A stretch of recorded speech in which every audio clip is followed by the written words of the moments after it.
Hey guys, Courtney Harvey here in Tarzana, California, where we're about to talk to comedy writer, author, and producer Bruce Ferber. Now, you might not recognize his name right off the bat, but you'll definitely remember some of the hit shows that he's worked on. Coach, Sabrina the Teenage Witch, and one of my favorites growing up, Home Improvement. Let's go say hi. Tim was a guy who audiences loved. They just loved whatever came out of his mouth. Tim Allen, that is, one of Bruce Ferber's favorite actors to work with. Gets a huge laugh. Didn't matter what he said. The audience loved him so much, they laughed at anything. A sitcom writer and producer for more than 20 years. And in sitcom scripts, everything is baked, it's broken down into Act 1, Act 2. He's worked with some of Hollywood's finest.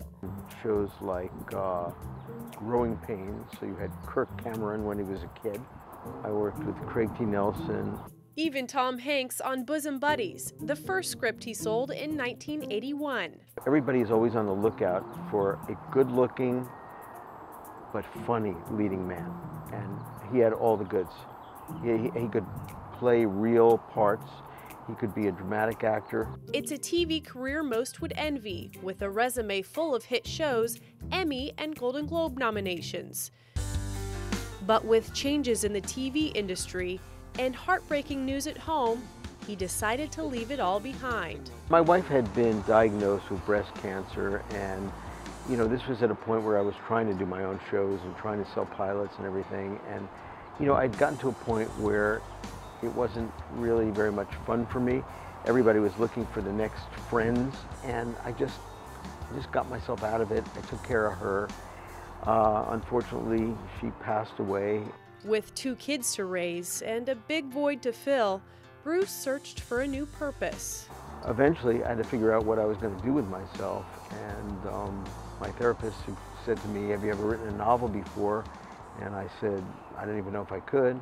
But soon after, Bruce decided to pick up the pen again. Then one day I was sitting around and I just tried writing a character. And I loved the character, and it was really fun for me to write this character. A writer at the core, his new venture became therapeutic. I did it, and I did it, and I did it, and next thing you know, I had a novel. Elevating Overman released in 2012 and became a hit with friend and actor Jason Alexander. He went and did the audiobook for me, and we're talking about making it into a movie, and it was really the beginning of something completely new for me. And he didn't stop there.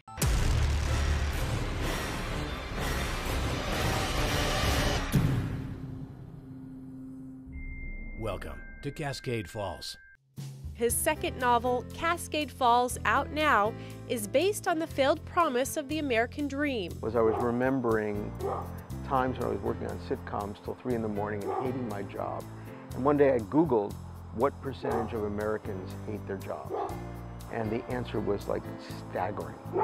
81% of people hate their jobs. So I got to thinking, how are you supposed to live the American dream and feel good about yourself if you're hating what you do for 40+ hours a day? How do you keep your marriage together? How do you keep your family together? And it's something that all of us struggle with. And I think people will really relate to that dilemma.